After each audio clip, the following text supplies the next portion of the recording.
أعوذ بالله من الشيطان الرجيم بسم الله الرحمن الرحيم وصلى الله على سيدنا محمد النبي الأمي وعلى آله وصحبه وسلم تسليما كثيرا وبعد إن شاء الله we'll continue with our Nocturnals. Yesterday we covered Saba and Fatir and Yasin and also Safat and inshallah we'll start with Sad and coming down to the HawaMim, which is starting now. The surahs that begin with HawaMim, as we discussed earlier, which also all the HawaMim, they have some unity in terms of theme. But Surah Sad again repeat the same theme, that Quranic theme about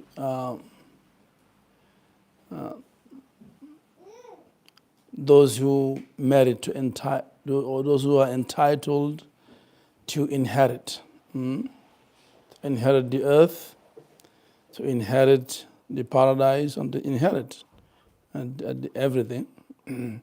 Because of their faith and their deeds. So the Surah Al-Sad sort of talks about that major theme, and on the one hand it talks about Sayyidina Dawood alayhi salam and Sayyidina Sulaiman, وَوَرَثَ سُلَيْمَانُ Dawood. And Sulaiman inherited Dawood. Every worker, everyone who has been gifted something, somebody should inherit you. Otherwise, your inheritance will go to waste. Will be lost. And Allah, of course, is the one who created everything, and then He created the human being to inherit what He has created. So Allah's name Al-Waris, the heir, the inheritor, the one who, after everybody does everything, everybody dies and only God remains, because the living inherit the dead. As we were talking yesterday, that the believers inherit the non-believers and not vice versa. Doesn't go the other way around. So, all the hard work, all the work that the disbelievers do, and eventually it's the believers who inherit. وَكَتَبْنَا فِي الزَّبُورِ مِنْ بَعْدِ الذِّكْرِ أَنَّ الْأَرْضَ يَرِثُهَا عِبَادِيَ الصَّالِحُونَ. We have written in the Torah, in the Psalms of David, after dhikr, that the earth will be inherited by my righteous servants. So that includes the legacy of those who didn't believe. So their deeds, the fruit of their deeds goes to the believers. I spoke yesterday about the favor that the believers do to the non-believers, because we are all children of Adam. We are all entitled equally to the inheritance of Adam by virtue of being his descendant and progeny, except that those who put an effort towards the preservation and the welfare of that inheritance, they are more entitled to it. وَكَانُوا أَحَقَّ بِهَا وَأَهْلَهَا. So the story of the nations who were destroyed and the believers survived them. That's what happened. We said, now no. These believers, they were destroyed by water, and the believers inherited the earth. So it's something that is a recurrent theme in the Quran. The same thing happened to Hud and the believers when the people of Ad were destroyed. The believers, led by Hud, survived them and inherited the earth. And that's ahead of inheriting the heaven, inshallah, in the hereafter. And the same thing happened with Sayyidina Saleh. His people were destroyed, and he and the believers inherited. And the same thing happened to Sayyidina Shu'aib, the same thing happened to Sayyidina Lut, same thing happened to Sayyidina Musa alayhi salatu wassalam. وأخرجناهم من جنات وعيون وكنوز ومقام. So Allah said that we got Pharaoh and his followers and his people. كذلك وأورثناها بني إسرائيل. Thus we inherited, Bani Israel to inherit the land. So this is the sunnah of Allah subhanahu wa ta'ala over and over again. It keeps happening again. That those who the righteous will survive whatever cataclysm happens. At the end, they will leave the sea because somebody has to inherit the earth. Somebody has to be there.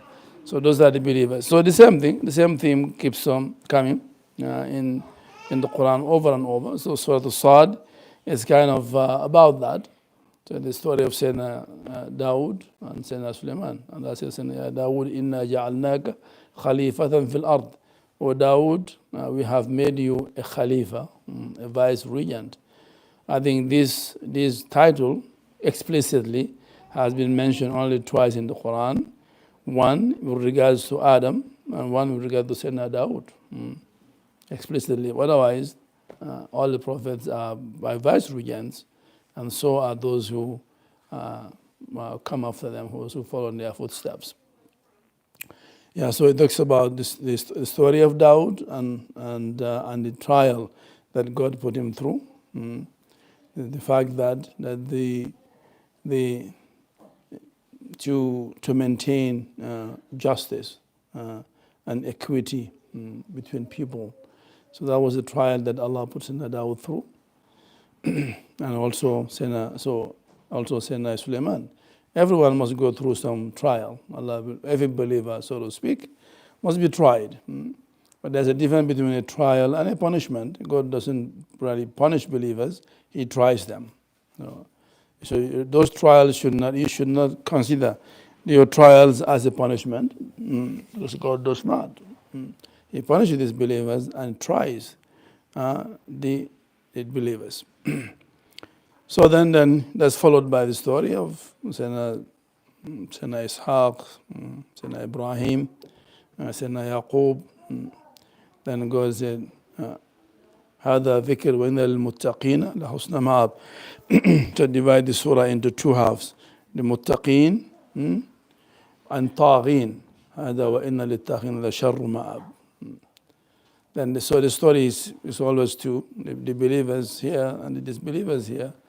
And then the story moves back to the story of Adam, which is the foundational story for human beings, where everything began. And the story of Adam and Iblis again. Again, sort of some type of a fight over the legacy. Of course, not a fight. But Iblis found that he refused to give over, to hand over what God has given you. If God gives you something and said, hand it over to someone else, then it doesn't matter who that someone else is. What matters is the commandment of God. So always keep that in mind. It doesn't matter what you are commanded to. What matters is that you are commanded. The commandment itself matters, regardless of the outcome. So if God said do something, who you are doing it for or to, it doesn't matter anymore. What you should focus on is the commandment itself. So I believe that's the point that he missed. And God said that make sujood, which is a recognition of the appointment of Adam as the leader. That's what it is. But Abba wastakbar. So he missed out on the meaning of the commandment. Usjudu li Adam. So Adam, it's not about Adam, it's about the commandment. And that's what God wanted to see. And he failed. So قال استكبرت أم كنت ما منعك أن تسجد ما خلقت بيدي. Why didn't you make bow down to what I have made with my hands. That is an honor for human beings that God made them with His own hands, when the others were made by His command, by His word. But the human being was made by His hand. خلقت بيدي استكبرت أم كنت من العالين. Do you think that we are among the kubara and the sada and the leaders, those who Allah has uplifted them, the high company, الملأ الأعلى استكبرت أم كنت من العالين قال أنا خير مما خلقتني من نار. Then he gave his reasoning about fire and clay, which is irrelevant completely. Anyway, so خلقت بيدي, I have created Adam with both my hands. So they say that the angels, they came to God and they said that you've given Bani Adam many things. They sleep, we don't sleep. They eat, we don't eat. They drink, we don't drink. They procreate, we don't procreate. And so give us also Jannah, paradise. God said to them that one who I made with my own hand is not like one who I said be and it is. So when even yourself as a human being, there's a difference between two things. Two things that you went to the market, you buy with your money. Let's say a basket. You went to buy a basket from the market, ready-made. You take it and bring it home. And a basket that you made with your own hands. Which one do you think you are more attached to? That is more on your heart. It's the one that you made with your very hand. That's very dear to you. Even it might be less in quality than the other one. But the fact that you made with your hand, that's why the word bashar, mubashara, that's something that you have interacted with closely, intimately. So that is the unique status of human beings, the bashar, bashariya. So please miss out on that. But the angels, because they are free from they never disobey Allah, that didn't happen to them. But anyway, the human being has, because of this the unique way God created the human beings, they have more ways of worshiping God than the others, including the angels. The angels, they worship Allah constantly without break because they don't get tired. But the human being has a much more diversified ways of worshiping God than the angels. Because even in another sense, there are more ways of being grateful to God. Because if you eat food, that's another way that induces in you a type of gratitude that drinking water does not. So each of these blessings that human being enjoys and the others can't, makes them more endowed with more opportunities of being grateful to God. And the more diversified your worship is, of course, the greater your reward is. So that is one of the unique, alhamdulillah, virtues of being human. So this is sort of the Surah Al-Sad, and then that goes into Az-Zumar. That theme continues a bit more about the creation of the human being, and then we go to the central verse in that surah, which is Allah yatawaffa al-anfusa hina mawtiha والتي لم تمت في منامها فيمسك التي قضى عليها الموت ورسل الأخرى إلى أجل مسمى إن في ذلك لآيات لقوم يتفكرون.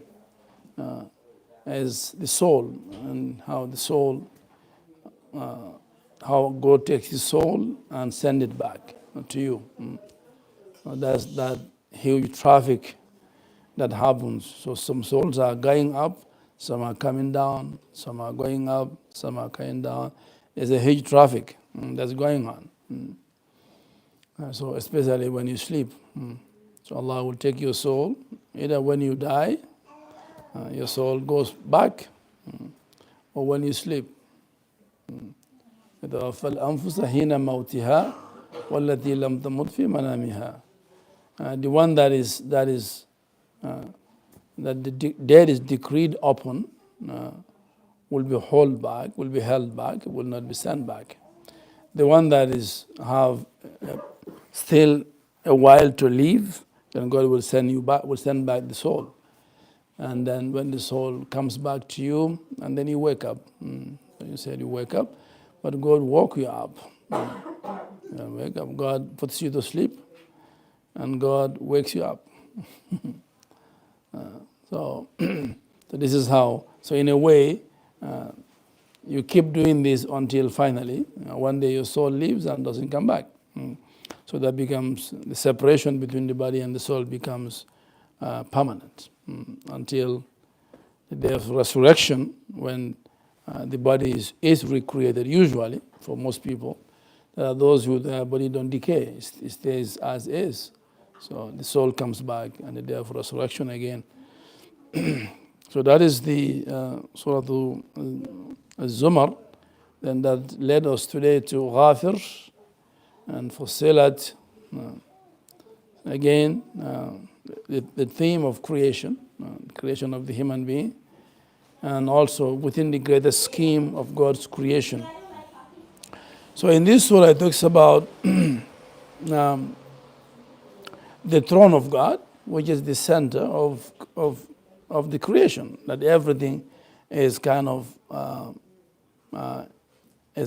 gravitating around the throne of God within their particular spheres. But everything in the final analysis is moving around. So we, in our sciences, we say that the earth goes around the sun, but the sun also goes around something else, which is the barzakh.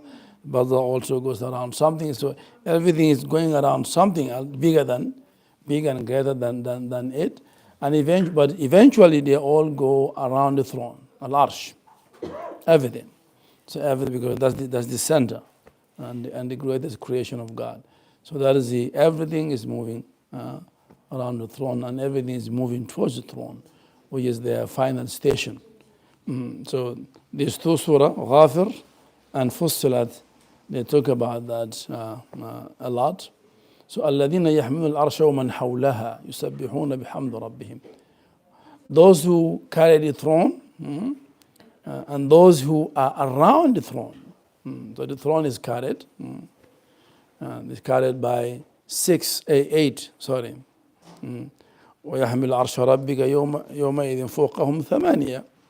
On that day, there are 8 who carry the throne. So the throne has 8 dimensions. And it's the 8th dimension of creation. Because creation is 8 dimensions as well. So according to each, correspond to one of the angles of the throne of God.